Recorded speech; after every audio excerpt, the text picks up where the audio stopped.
শরীফ ওসমান হাদির ঝালকাঠির নলছিটির বাসায় চুরি। ঢাকা ৮ আসনের সম্ভাব্য স্বতন্ত্র প্রার্থী ও ইনকিলাব মঞ্চের মুখপাত্র শরীফ ওসমান হাদির গ্রামের বাড়ি ঝালকাঠির নলছিটিতে চুরির ঘটনা ঘটেছে।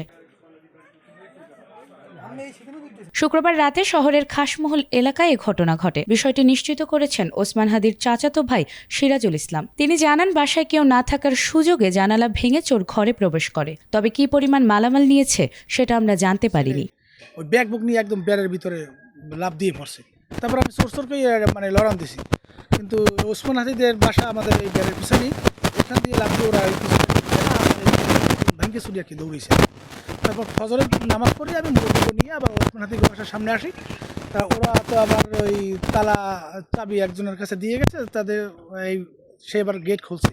খোলার পর দেখে যে তাদের জালনা ভাঙ্গা, আলমারি ভাঙ্গা, এবারে একটা টাকার মোসা এটা গেটের পাশে রাখা, ওটা আর কি নিয়ে যাইতে পারবে।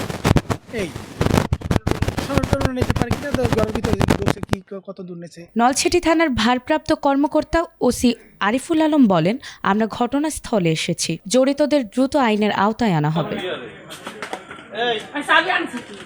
এছাড়া শুক্রবার দুপুর 2:15টার দিকে রাজধানীর বিজয়নগর পানির ট্যাঙ্কির সামনে রিকশায় করে যাওয়ার সময় ওসমান হাদিকে গুলি করে দুর্বৃত্তরা। এ সময় মোটরসাইকেলে করে এসে দুইজন তাকে খুব কাছ থেকে গুলি করে পালিয়ে যায়। পরে আশঙ্কাজনক অবস্থায় দ্রুত তাকে ঢাকা মেডিকেলের জরুরি বিভাগে নেওয়া হয়। এক পর্যায়ে পরিবারের ইচ্ছায় তাকে রাজধানীর এভারকেয়ার হাসপাতালে স্থানান্তর করা হয়। বর্তমানে সেখানে নিবিড় পরিচর্যা কেন্দ্রে তার চিকিৎসা চলছে।